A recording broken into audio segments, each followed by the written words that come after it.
তো এটা আমি কেন খাচ্ছি, এটা হচ্ছে গুড ফ্যাট সোর্স, যা আমাদের হার্টের জন্য ভালো। আসসালামু আলাইকুম, আপনারা সবাই কেমন আছেন?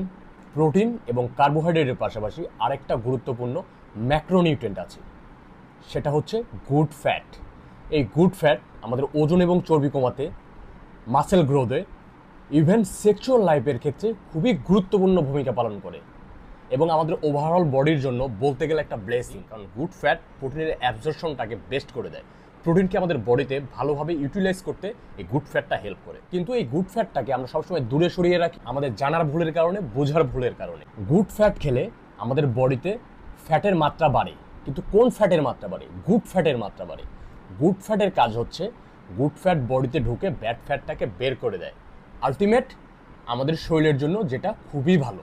কার্বোহাইড্রেট এবং প্রোটিনের পাশাপাশি আপনি যদি গুড ফ্যাট দেন, তাহলে আপনার খাবারটা ব্যালেন্স হবে এবং আপনি সব রকম পুষ্টিগুণ আপনার খাবার থেকে পাবেন। তবে অবশ্যই গুড ফ্যাট খাওয়ার ক্ষেত্রে আপনাকে সতর্ক থাকতে হবে, কারণ 1 গ্রাম গুড ফ্যাটে 9 ক্যালোরি, যা প্রোটিন এবং কার্বের দ্বিগুণেরও বেশি।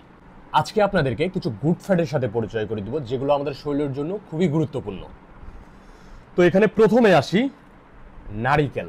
আমরা অনেকেই নারকেল পছন্দ করি। এই নারকেল কিন্তু গুড ফ্যাট সোর্স, অবশ্যই রাখার চেষ্টা করবেন। এবং কাঠবাদাম, এখানে আপনি কাজু বাদাম হতে পারে, আখরোট হতে পারে, নর্মাল যে চীনাবাদাম হতে পারে।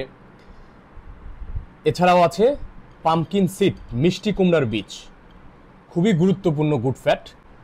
চিয়া সিডস, ফ্লেক্স সিডস, এগুলো হচ্ছে গুড ফ্যাট। এগুলো সবই হচ্ছে good fat source, omega 3 essential fatty acid, যা আমাদের বডির জন্য খুবই গুরুত্বপূর্ণ। এবং সেই সাথে আছে olive oil, extra virgin olive oil, যা আমাদের হার্টের জন্য খুবই ভালো। শুধু অলিভ অয়েল না, এখানে যতগুলো গুড ফ্যাট দেখিয়েছি সবই আমাদের হার্টের জন্য খুবই ভালো।